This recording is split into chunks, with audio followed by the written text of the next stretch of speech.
Listen while the makers of Rexall drug products and 10,000 independent Rexall family druggists bring you Dick Powell as Richard Diamond, private detective.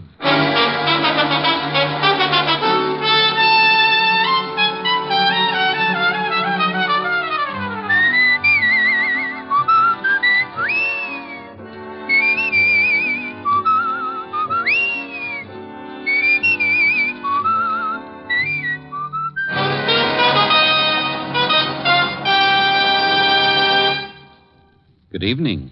This is your Rexall family druggist with a welcome from the 10,000 independent druggists who have made the word Rexall part of our own store names. We've done that because we recommend and sell the 2,000 or more drug products made with the Rexall Drug Company, like Rexall mineral oil, for example. This is the mineral oil specially refined for extra heavy body. What's more, Rexall mineral oil is tasteless, odorless, colorless, non-irritating, and non-habit forming. Quality like that is what we family druggists are talking about when we tell you you can depend on any drug product that bears the name Rexall. Good health to all from Rexall.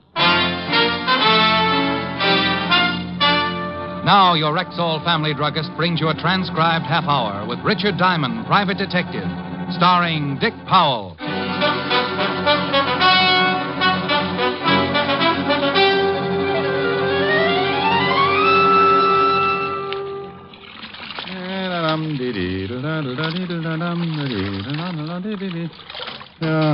Oh, pardon me. Huh?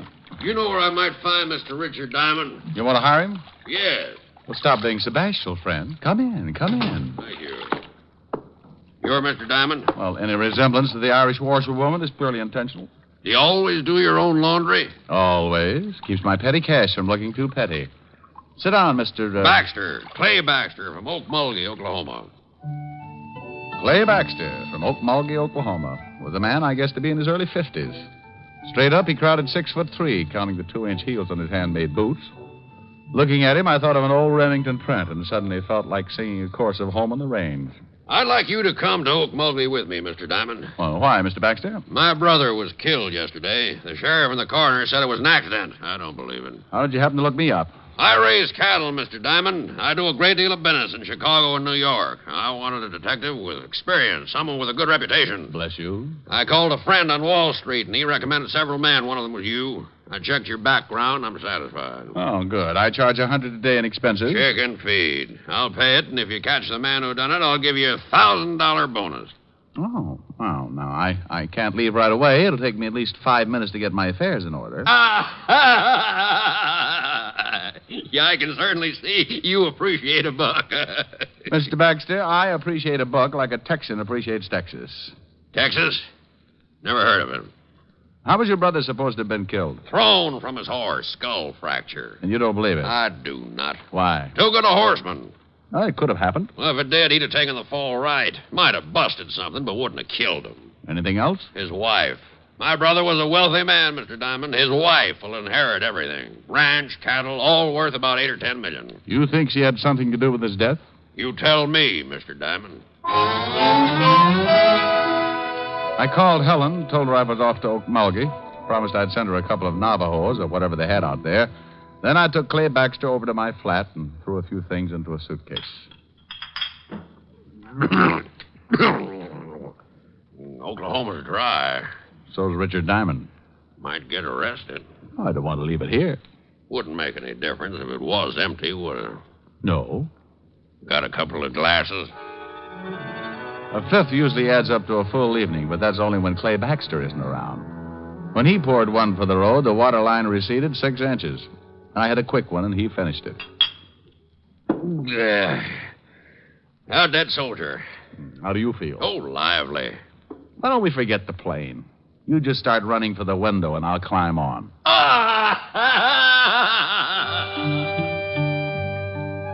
Okmulgee, Oklahoma. Population 17,091, according to the last census, and very hot in August. Baxter's station wagon's waiting at the airport, and the driver took us into town where I was introduced to the local law. This here's Sheriff Billings. How are you, Sheriff? Jim, this is Mr. Diamond. He's a private detective from New York. Howdy, Diamond. Howdy. Private detective, huh? Oh, I've been called other things. Still ain't satisfied, huh, Clay? Not yet. And you ain't either, and you know it, Jim. How about it, Sheriff? You think Mr. Baxter's brother was killed deliberately? Coroner says it was an accident. Hit his head on a rock. That ain't what Mr. Diamond asked. Well, Will Baxter was a pretty good rider, but he could have been thrown. I don't... All the evidence says he was. Could see plain where his horse bolted. What could have made his horse shy? Snake, maybe. Not that horse, and you know it, Jim. Well, maybe stepped in a chuck hole. He was limping right bad when he got back to the barn. No signs of anyone else near the body? Well, when I got there, some of Will's boys had already ridden out. Who found him? A couple of old miners, Luke and Phineas Merriweather. Well, let's go out to the ranch, Mr. Baxter, and take another look at the spot where your brother died. Will Baxter's ranch is 40 miles from here, Mr. Diamond. Maybe you'd like to go out to my place and freshen up a bit first.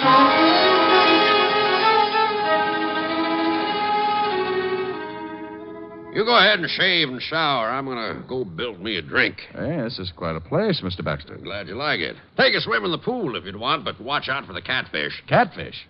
I'm a bachelor. Don't use the pool much, and I don't usually have guests. Love catfish for dinner, so I keep them in the pool. I caught a guy once floating bodies in his bathtub. Don't say. Funny, Harvey. I showered and shaved and met Baxter out by the pool where he was feeding his catfish. I watched a pound of liver disappear like lychee nuts in the Tong War, and we all headed back to town where we picked up Sheriff Billings. 40 miles later, we pulled up in front of the late Will Baxter's ranch. A little different architecture, but just as impressive as my client's.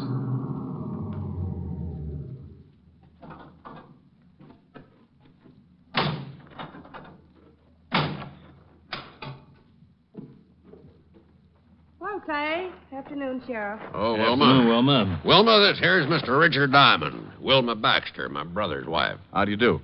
How do you do, Mr. Diamond? Private detective. Come up from New York. Oh? Well, why don't we all go in the house? It's too hot out here. Mr. Diamond wants to go out and look at the spot where Will got himself killed. Certainly. Have one of the boys fix you up with some horses. When you're done, why not stop back for dinner? Mr. Diamond's eating with me, and he's going to be pretty busy for a while. Now, I'll give you a rain check, Mr. Diamond. Oh, thank you. I'd like you to tell me about New York. It's been a long time, and I've almost forgotten what it's like. Let's go, Jim. It's getting late. Bye, Mr. Diamond. Nice meeting you. Goodbye, Mrs. Baxter. Seems all broken up, don't she? Yeah. Where was she when her husband got killed? Perfect alibi. In town all day. A lot of people saw her. Mighty fine-looking woman. Mighty.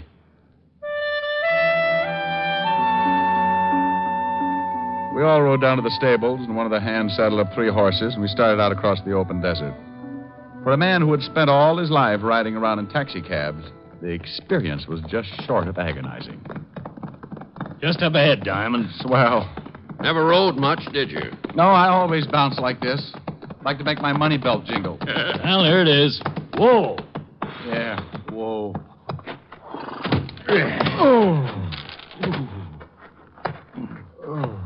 Well, here's where they found the body. Now, what did he hit his head on? That rock right there. Mm-hmm. Did you take an impression of the wound to see if it matched? Nope. Well, why not? Never thought about it. Well, that's a pretty good reason. Anyway, let's dig that rock out and take it back with us. I spent the next minutes limping around looking for something and came up with nothing except a longing for a hot Epsom salts bath. We dug up the large rock and took it back with us to Wilma Baxter's ranch. Whoa!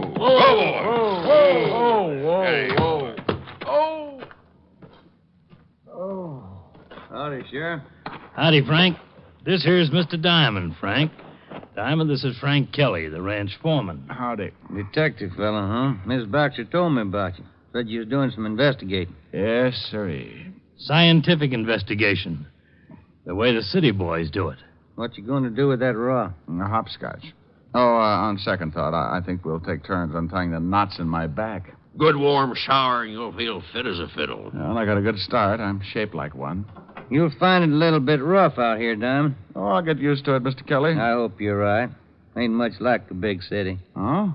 Just what is the big city like, Mr. Kelly? I ain't never been there. Just what I've noticed. Looks like a man can get pretty soft living in the city. Well, I'd like to show you where I was brought up sometime, Mr. Kelly. We never got around to playing cowboy, though. We were too busy kicking each other's teeth out. See you later, Mr. Baxter. So long, Sheriff. I don't think Frank likes you, Diamond. Well, what about Will Baxter's horse? I can take a look at him. Right over there in that stall. Really pulled up lame. Oh, good horse. Never figured to shy at anything. Man, look at that. His hip's swollen. Yeah, really twisted something. Steady, boy. Steady. Hey, that looks like an infection. Yeah, it's a funny thing. It kind of does. What are you getting at, Mr. Diamond? Oh, I'm not getting into thing, Mr. Baxter. I just said it looked like an infection. Yeah, we better tell Mrs. Baxter or Frank. Have someone take care of it. Tell me, boys, if you jabbed a horse with something, would that make him bolt? Come on, I want to get back to town and talk with the coroner.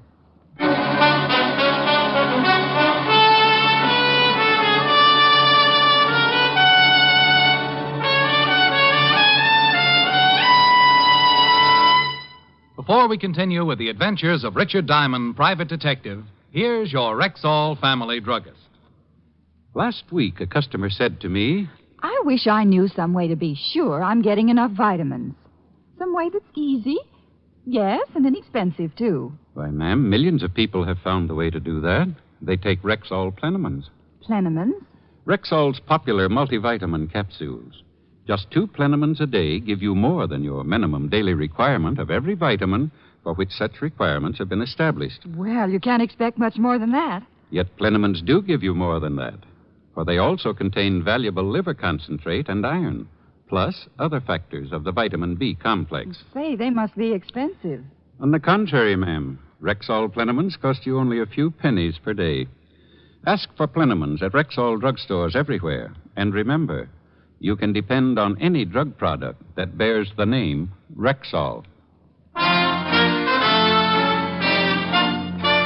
And now back to tonight's adventure with Richard Diamond, private detective, starring Dick Powell. Now, look here, Jim. Ain't my word good enough? Why, sure it is, Coroner, but Clay hired Mr. Diamond to do some investigating, and he's doing it. Clay, I tell you, your brother died from natural causes. I don't think so. But if you insist, I'll show this detective fella the body. I want the head wound matched with this rock. Okay, but the mortuary ain't gonna like it. They got him all ready to bury. The coroner led me across the street and into a funeral parlor where I took a look at the late Will Baxter. 6 years with the 5th Precinct homicide and a couple of dozen killings should have conditioned me. But like always, the first look shakes something loose in the middle of my stomach, and I have to keep swallowing hard. Looks right natural, don't he, Clay? Yeah. They do a good job here. Bully for them. He hit his head right here. Concussion, plain and simple. No other marks or bruises? No. While the coroner rolled the late Will Baxter into one of the back rooms and made a comparison with the head wound and the rock we'd brought in from the ranch, we went out on the front porch for some air. I lit a cigarette and thought about an old case I'd worked on 5 or 6 years before. You got a cigarette? Sure, Doc. Picayune all right? Funny thing. Head wound doesn't match the rock. Sure doesn't. Wound is too deep. Rock's round and flat. Nothing sticking up to go that deep. Then I want an autopsy. Why? Fracture still killed him. No, I doubt it. When someone plans a murder, they don't count on one blow to do the trick. But there's nothing else that could have done it. Well, nothing you can see. I've met someone here in Okmulgee that I'm pretty sure is wanted for another killing very similar to this. Now, Doc, go make that autopsy and fast. You think maybe you found something, Diamond? You think Will was killed deliberately? Maybe, but we'll have to wait for the autopsy. In the meantime, I'd like to go out and visit those 2 old-timers. Luke and Phineas? That's right, Sheriff. Well, it's mighty dangerous. But come on, I'll take you out. You better wait here for the report. Mr. Baxter and I will go on out. All right, you can use my horses, so you won't have to go all the way back to the ranch. Horses? Well, the Merriweathers are on the other side of town, out about 10 miles, no roads. Oh, horses, 10 miles. I mean, never play kick the can again.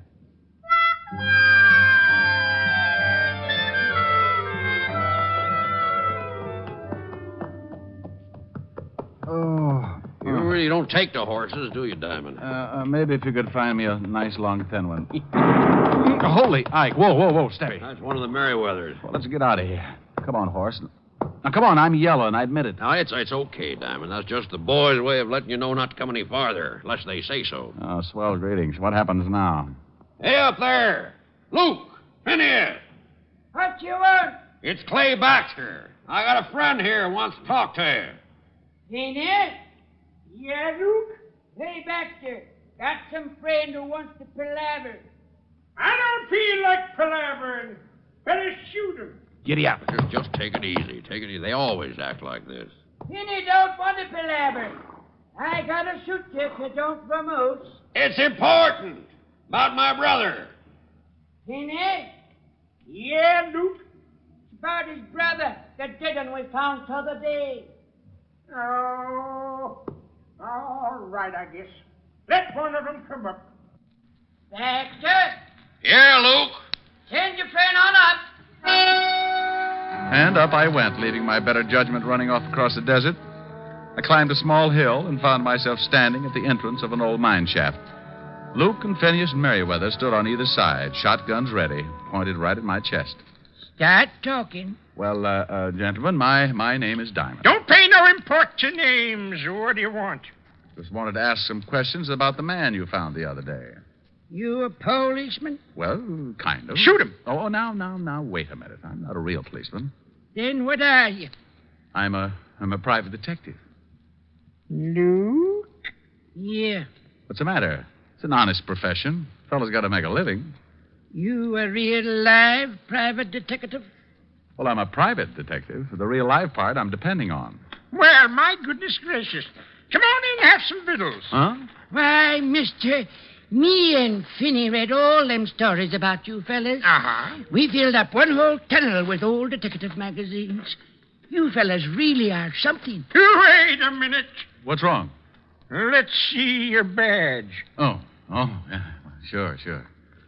There you are. Oh. Yes, sir. Well, I'll be dogged. Come on in, friend. Come on in.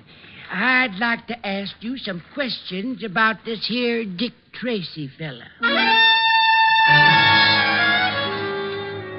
Well, 1 minute I'd faced 2 shotguns. The next I was turned into an honored guest.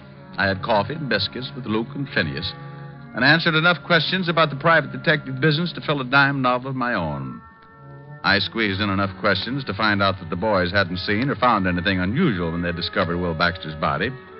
4 cups of coffee and a dozen biscuits later, I bid the Merriweathers a fond farewell and returned to Clay Baxter. They loved you? Oh, worshipped me. They're starting a Richard Diamond fan club. Well, did you find out anything? No. Well, give me your hand. I'll help you up on your horse. Oh, couldn't I just walk back? Come on, horse. Hold still. Steady, boy. Clay Baxter, sitting in his saddle, had leaned down and grabbed my hand to help me up on my horse, and that was when he got it. His horse took out with the wounded man still up and hanging on. I booted my horse in the ribs. Oh! I took off after Baxter like citation on a good day. I closed my eyes, prayed a little, and tried to remember every jockey I'd ever seen before. Suddenly, I looked up and spotted Baxter's horse dead ahead, standing still and right in my path. Whoa! Oh! Well, I guess it's just my time. If I don't die from this bullet I got in me, I'm going to do it from laughing.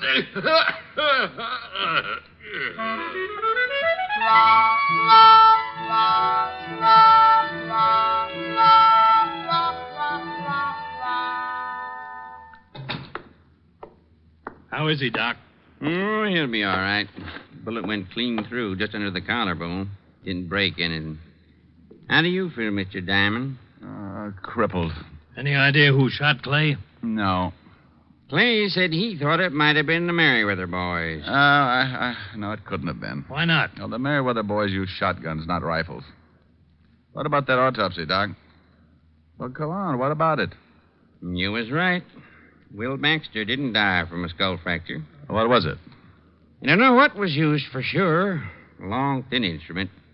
Whoever did it pulled the lower eyelid down, killed Will Baxter by jabbing something through the eye into his brain. Probably hit him over the head to knock him off the horse, and then got down and made sure. And then jabbed his horse in the flank to make him bolt. Nasty way to kill a man. Well, it's been done before. Not a man's way of killing. Wilma Baxter was in town all day. When Clay comes around, tell him I borrowed his station wagon. Going out to see Wilma? Going out to her ranch. I want to take another look at Will Baxter's lame horse. And, Doc, I want to borrow a pair of surgical probes.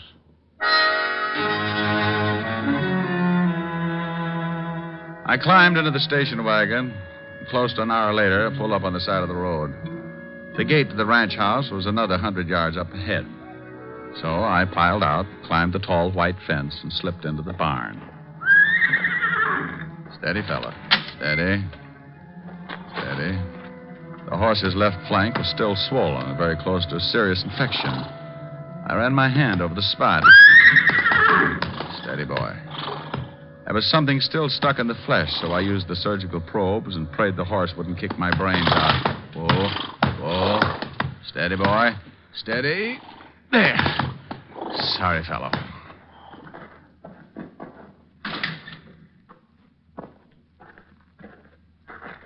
I didn't know you were a vet, Mr. Diamond. Huh? Oh, good evening, Mrs. Baxter. You know, in this part of the country, you can get shot for horse stealing. Oh, not stealing. Just taking this out of your horse's flank. What is it? That's a piece of a long needle. Might be a hat pin or something. I think you'd better tell me what this is all about. Oh, certainly. Your husband was murdered. That's impossible. Suit yourself, but he was. Somebody hit him over the head, knocked him from his horse, jabbed this needle into his eye, then jabbed it into the horse's flank so the horse would pull up lame, look like he'd shied. The killer tried to shoot me this evening, but he missed and got Clay Baxter instead. And who do you think did this? I don't know. The method doesn't fit a man. A woman, then? Well, the blow on the back of the head rules out a woman. Too much force. What have you got left? What I started with. A man. And a woman. Very interesting theory. Mm-hmm. You're from New York, aren't you? I've been there. I thought so. Your face is familiar. I haven't been in New York in at least 10 years, Mr. Diamond. Oh, funny. Well, I've got to go out to the Merriweathers. With those two old miners who found my husband? Mm-hmm. They saw the murderer. What? Yeah, that's why I know how it was done. I was out there earlier, and I've got to go back after a sworn statement. Well, why didn't they speak up before this? Afraid. Said it was none of their business. See you later, Mrs. Baxter.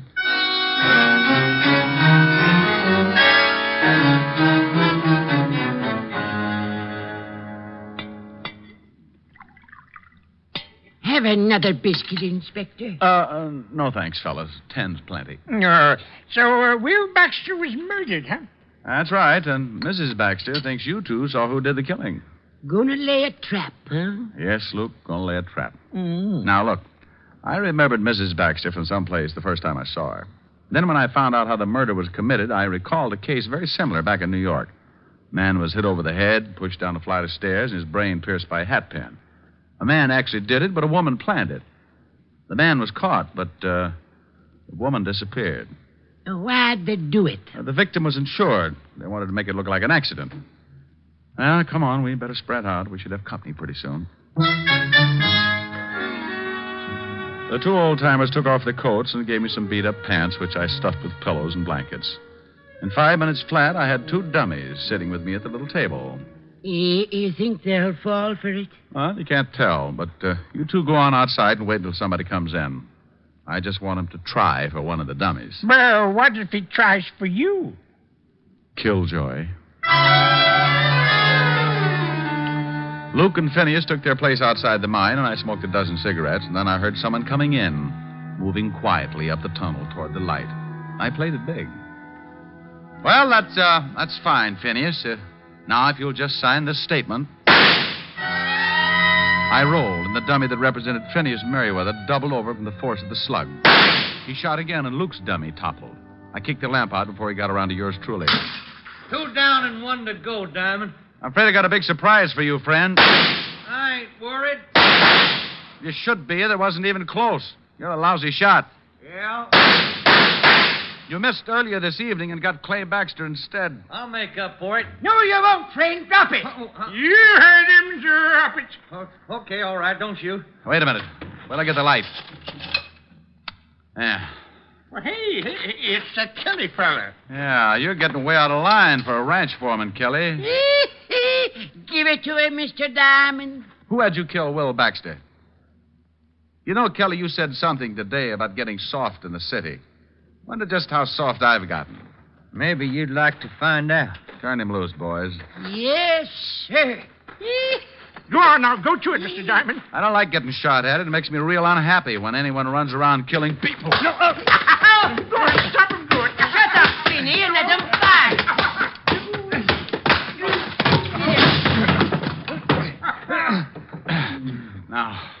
Now, Kelly, why'd you kill Will Baxter? Wilma Baxter talked me into it, promised me a share of the ranch. And for that, you killed a man, huh? It's a big ranch. Oh, get up.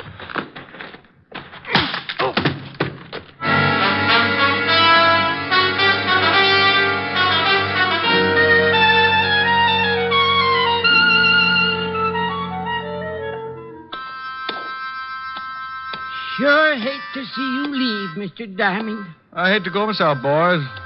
Love them biscuits. Maybe we'll get up and see you in New York sometime. Hey, Kelly's coming, too. Doesn't like being tied to a horse like that, I guess. Finney. Yeah, Duke? Fella's coming, too. Hit him with something. Yeah, sure.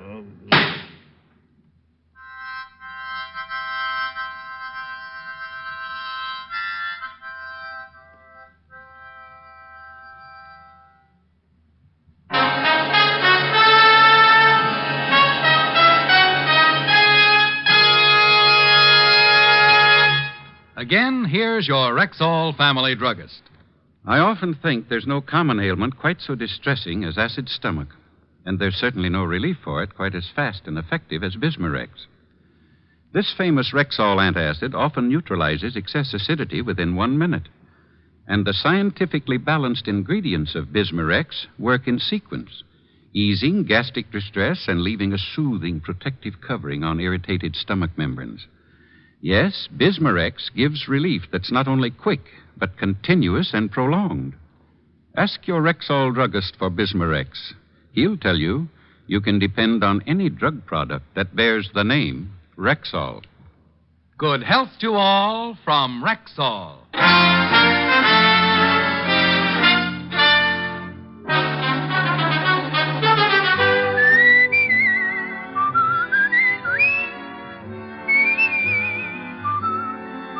Richard Diamond, Private Detective, stars Dick Powell in the title role and is written by Blake Edwards with music composed and conducted by Frank Worth. Featured in tonight's cast were Hal March, Arthur Q. Bryan, Virginia Gregg, Barton Yarborough, Wilms Herbert, and Wally Mayer. Richard Diamond, Private Detective, is transcribed in Hollywood by Jaime Del Valle. This is Bill Foreman inviting you to be with us next Wednesday at this time when we will again bring you Dick Powell as Richard Diamond, Private Detective.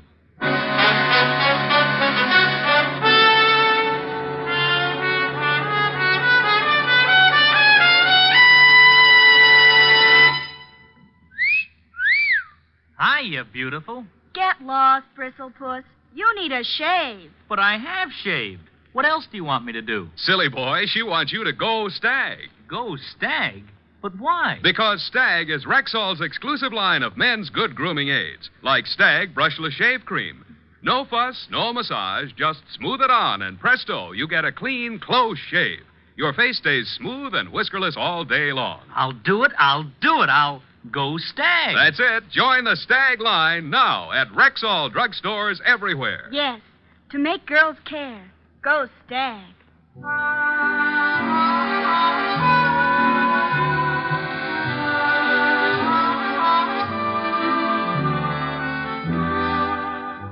Next week, both Groucho Marx and Bob Hope will be back on NBC.